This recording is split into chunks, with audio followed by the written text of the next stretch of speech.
Hoi, mijn naam is Iris. Welkom bij deze nieuwe video. Vandaag spelen we Dagon van H.P Lovecraft. Dit is een gratis game momenteel te verkrijgen op Steam. Je kan voor de DLC's betalen, maar het is volgens mij alleen maar extra content. Hoop ik. Dus we gaan vandaag gewoon lekker de gratis versie spelen en we zien wel hoe ver we komen. Ik ben heel erg benieuwd. Ik ga er zonder verwachtingen in, dus laten we snel starten. Dagon is a faithful interactive adaptation of H.P Lovecraft's work focused on story and atmosphere. You will not find difficult choices, action sequences, or inventory management here, and movement is limited to progressing through the locations among the plot. Okay, I am writing this under an appreciable mental strain, since by tonight I shall be no more. Okay. During the game, you will encounter interactive elements. Some of them will allow you to continue your journey. Others reveal interesting facts about the original short story, its historical background, and the author.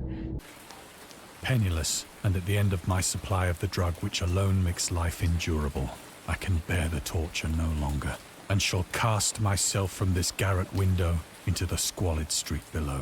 Dat zou ik niet doen. Dat klinkt als een heel slecht plan.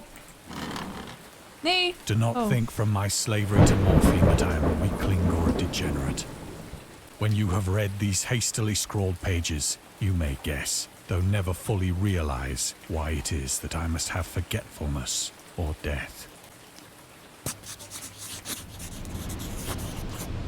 It was in one of the most open and least frequented parts of the broad Pacific that the packet of which I was supercargo fell a victim to the German sea raider. Oh, wauw. Oké. Moet je het anders wat we hier kunnen doen? Volgens mij... Kijk naar deze lucht ook. Ik vind het zo mooi. Games kunnen vaak een hele mooie atmosfeer maken met water en met de natuur. De lucht wordt zo underrated. Maar dit is zo top. Dit is zo top. Wat gebeurt er? The Great War was then at its very beginning, and the ocean forces of the Hun had not completely sunk to their later degradation. Oh shit, okay. So that our vessel was made a legitimate prize, whilst we of her crew were treated with all the fairness and consideration due us as naval prisoners. Dat is op zich logisch. Ja, kijk dan toch. Ik ben helemaal gefascineerd voor deze lucht. Kijk dan joh. Het beweegt zelfs. Leuk, leuk. Dit stukje tekst is niet relevant voor de main story, dus wij gaan gewoon lekker verder met de video. Mocht je dit stukje wel willen lezen, zet het dan even op pauze. Is goed. Let's go. Laten we verder gaan. So liberal, indeed, was the discipline of our captors, that 5 days after we were taken, I managed to escape alone in a small boat with water and provisions for a good length of time. Kunnen we mogen de boot in? Oh nee, oké. Oh, dit zijn de provisions, oké. Ah, we stappen wel de boot in. Nice. When I finally found myself adrift and free, I had but little idea of my surroundings. Never a competent navigator, I could only guess vaguely by the sun and stars that I was somewhat south of the equator. Of the longitude, I knew nothing, and no island or coastline was in sight. Goed, ja, het is toch helemaal niks. The weather kept fair, and for uncounted days I drifted aimlessly beneath the scorching sun, waiting either for some passing ship or to be cast on the shores of some habitable land. Echt dit water, man. Ik ben helemaal impressed. Eerst de lucht, dan het water. Nou. But neither ship nor land appeared, and I began to despair in my solitude upon the heaving vastness of unbroken blue. The change happened whilst I slept. Its details I shall never know, for my slumber, though troubled and dream-infested, was continuous.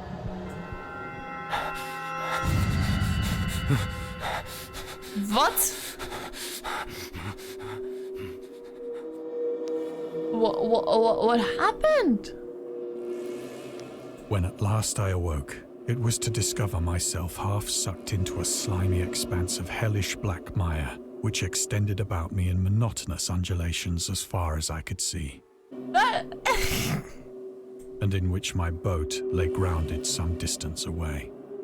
Though one might well imagine that my first sensation would be of wonder at so prodigious and unexpected a transformation of scenery, I was in reality more horrified than astonished. Ja, dat snap ik. For there was in the air and in the rotting soil a sinister quality which chilled me to the very core. The region was putrid with the carcasses of decaying fish and of other less describable things which I saw protruding from the nasty mud of the unending plain. Ja, dit ziet er niet gezond uit. Perhaps I should not hope to convey in mere words the unutterable hideousness that can dwell in absolute silence and barren immensity. Precies, dat zou ik ook niet doen. There was Gewoon... nothing within hearing and nothing in sight save a vast reach of black slime. Yet the very completeness of the stillness and the homogeneity of the landscape oppressed me with a nauseating fear. Wat zou hier dan moeten zitten? Als dit al allemaal wordt verteerd door deze grond. Holy... Jij ziet er niet heel gezond uit, meneer. Je ligt ook volgens mij op je kop. Kunnen we je helpen? Nee, we kunnen je niet helpen. Dit is wel een beetje zielig. Sorry. The sun was blazing down from a sky which seemed to me almost black in its cloudless cruelty, as though reflecting the inky marsh beneath my feet. Dat geluid, oh. As I crawled into the stranded boat, I realized that only one theory could explain my position. Wat is dat? Wat kan dit uitleggen? Through some unprecedented volcanic upheaval, a portion of the ocean floor must have been thrown to the surface, exposing regions for which innumerable millions of years had lain hidden under unfathomable watery depths. Waarom beweegt dat? Waarom beweegt dat? So great was the extent of the new land which had risen beneath me that I could not detect the faintest noise of the surging ocean, straining my ears as I might. Nor were there any seafowl to prey upon the dead things. Okay. For several hours I sat thinking or brooding in the boat, which lay upon its side and afforded a slight shade as the sun moved across the heavens. Ik vind het niet leuk. Ik vind het niet leuk dat dat beweegt. Alsof straks daar een enorm groot monster vandaan komt, you know?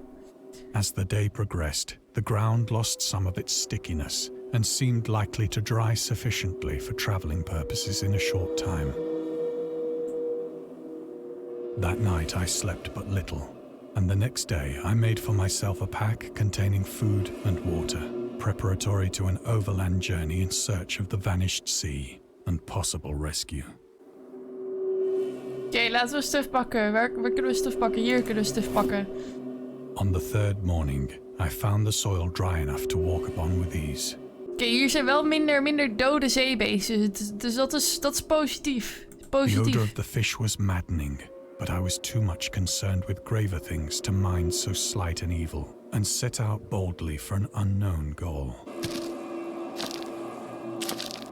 Oh, dat geluid. Oh. All day I forged steadily westward, guided by a faraway hummock which rose higher than any other elevation on the rolling desert. Wat is dit dan? Hè? Wat moet dit voorstellen? Dit ziet er niet gezond uit, jongens. Ik vind het nu al niet meer leuk.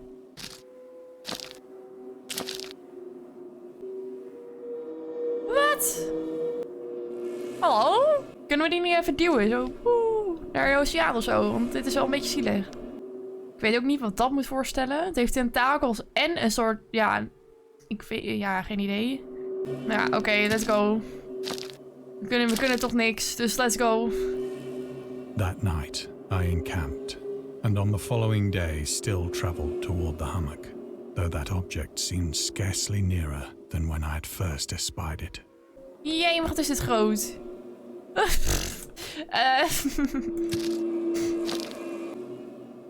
By the fourth evening, I attained the base of the mound, which turned out to be much higher than it had appeared from a distance, an intervening valley setting it out in sharper relief from the general surface. Too weary to ascend, I slept in the shadow of the hill. I know not why my dreams were so wild that night. Gaan we langzamerhand die berg oplopen? But ere the waning and fantastically gibbous moon had risen far above the eastern plain, I was awake in a cold perspiration, determined to sleep no more. Such visions as I had experienced were too much for me to endure again. and in the glow of the moon I saw how unwise I had been to travel by day. Without the glare of the parching sun, my journey would have cost me less energy. We gaan ervoor. Indeed, I now felt quite able to perform the ascent which had deterred me at sunset. Picking up my pack, I started for the crest of the eminence. Let's I go. have said that the unbroken monotony of the rolling plain was a source of vague horror to me, but I think my horror was greater when I gained the summit of the mound and looked down the other side into an immeasurable pit or canyon, whose black recesses the moon had not yet soared high enough to illumine. Zijn we al boven? I felt myself on the edge of the world, Ik heb zo vermoeden dat we al boven zijn. peering over the rim into a fathomless chaos of eternal night. Ja, je ziet echt helemaal niks. Through my terror ran curious reminiscences of Paradise Lost and of Satan's hideous climb through the unfashioned realms of darkness. As the moon climbed higher in the sky, I began to see that the slopes of the valley were not quite so perpendicular as I had imagined. Gaan we hierin? Gaan we oprecht, zeg maar, die unknown in? Dit is dus een heel slecht idee. Ledges and outcroppings of rock afforded fairly easy footholds for a descent, whilst after a drop of only a few hundred feet, the declivity became very gradual. Oh boy. Urged on by an impulse which I cannot definitely analyze, I scrambled with difficulty down the rocks and stood on the gentler slope beneath, gazing into the Stygian deeps, where no light had yet penetrated. All at once, my attention was captured by a vast and singular object on the opposite slope, which rose steeply about 100 yards ahead of me. An object that gleamed whitely in the newly bestowed rays of the ascending moon. Dit is echt het raarste wat ik ooit heb gezien. Ik ben dus echt helemaal niet bekend met alles van H.P Lovecraft. Ik heb geen flauw idee. Het is wel heel interessant, daar niet van. But I was conscious of a distinct impression that its contour and position were not altogether the work of nature. A closer scrutiny filled me with sensations I cannot express. Ik snap het wel. Het is toch raar als je gewoon in zo'n landschap opeens zo'n doos ziet staan. For despite its enormous magnitude and its position in an abyss which had yawned at the bottom of the sea since the world was young, I perceived beyond a doubt that the strange object was a well-shaped monolith, whose massive bulk had known the workmanship Was geen doos. and perhaps the worship Het lijkt wel of een doos. living and thinking creatures. Dazed and frightened, yet not without a certain thrill of the scientist's or archaeologist's delight, I examined my surroundings more closely. The moon, now near the zenith, shone weirdly and vividly above the towering steeps that hemmed in the chasm. Het zit ook echt gewoon net bij zo'n body of water waar zeg maar al die beesten dan zeg maar uit kunnen spannen of zo, weet je wel. Ik zou hier niet te dichtbij staan als ik jou was. Revealed the fact that a far-flung body of water flowed at the bottom, winding out of sight in both directions and almost lapping my feet as I stood on the slope. Across the chasm, the wavelets washed the base of the cyclopean monolith, on whose surface I could now trace both inscriptions and crude sculptures. The writing was in a system of hieroglyphics unknown to me and unlike anything I'd ever seen in books. Ook allemaal sea creatures en zo.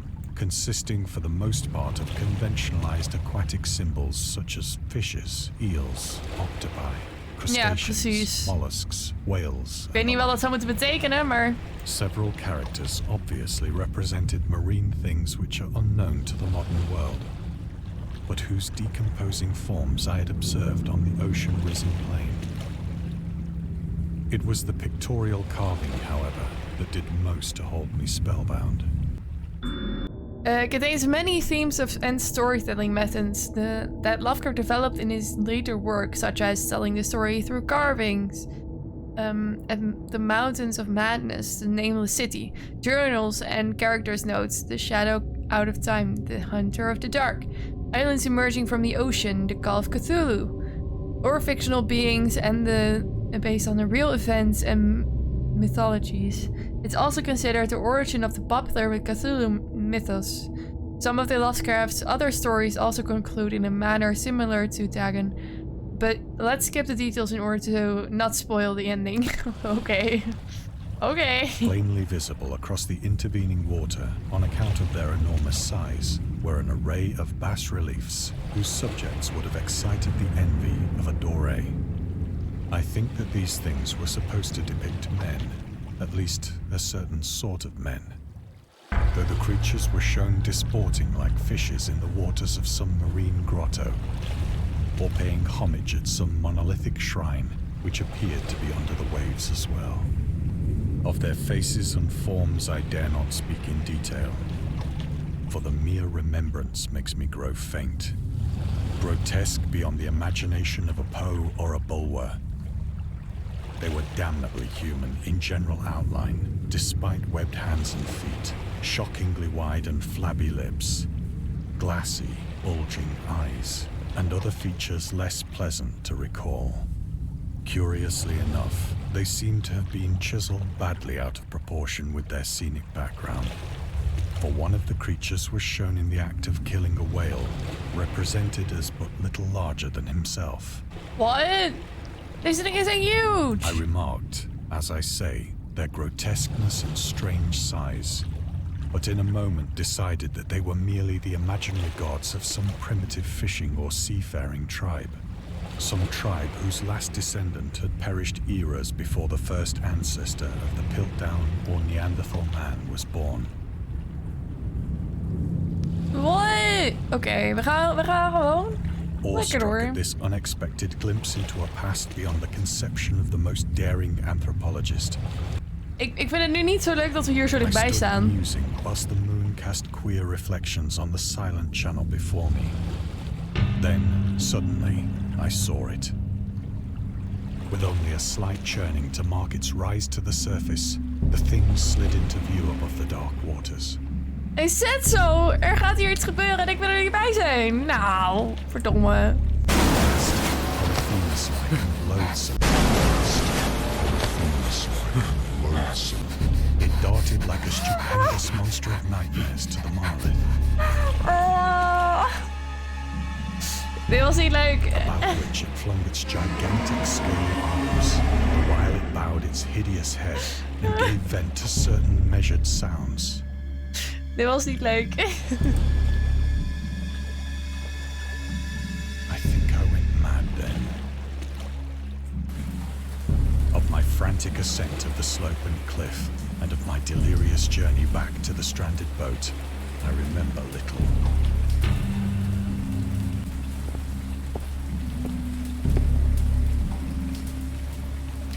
I believe I sang a great deal and laughed oddly when I was unable to sing. Dat klinkt inderdaad niet heel goed. I have indistinct recollections of a great storm sometime after I reached the boat. At any rate, I know that I heard pearls of thunder and other tones which nature utters only in her wildest moods. Ik ben echt gechoqueerd, jongens. When I came out of the shadows, I was in a San Francisco hospital. Brought thither by the captain of the American ship which had picked up my boat in mid-ocean. In my delirium, I had said much, but found that my words had been given scant attention. Of any land upheaval in the Pacific, my rescuers knew nothing.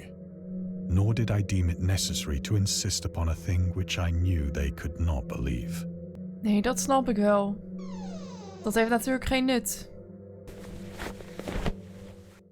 Once I sought out a celebrated ethnologist and amused him with peculiar questions regarding the ancient Philistine legend of Dagon. Dagon was the main deity of the Philistines, worshipped throughout the Middle East as the ancient god of fertility and crops. In Hebrew, the word Dagon was a common noun for grain. The ruler of Akkad chose him as the patron saint of their war conquests. He also appeared as the judge of the dead in an Assyrian poem and the underworld prison warder in one of the Babylon's texts. He is often mistakenly taken for a fish god due to the wrong interpretation of his name, as in Hebrew the word dag means fish. In H.P Lovecraft's work, Dagon is an underwater deity ruling over the deep ones.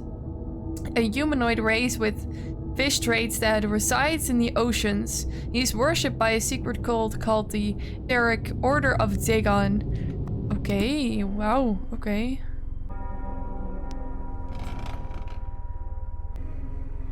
But soon perceiving that he was hopelessly conventional, I did not press my inquiries. Nee, dat zou ik ook niet doen.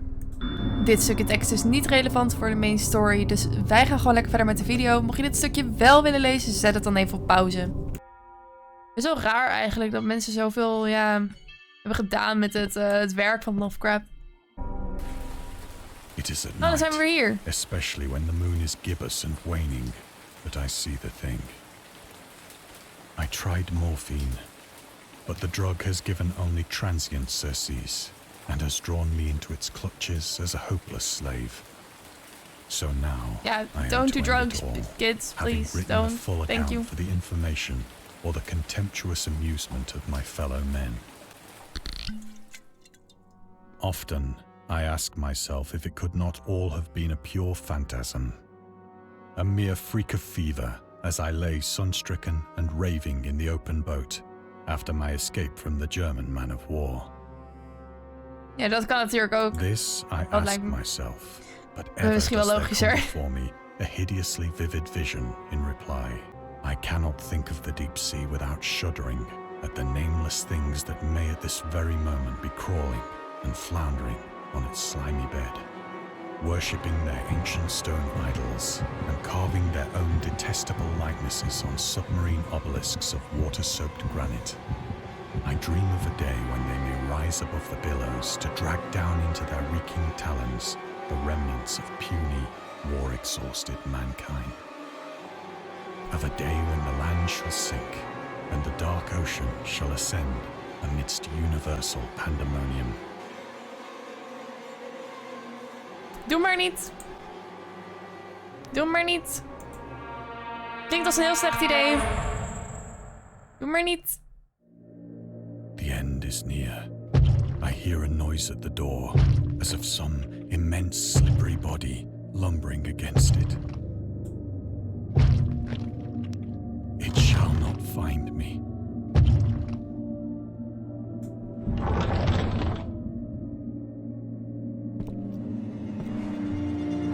God, that hand!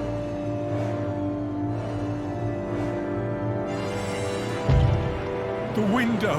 The window!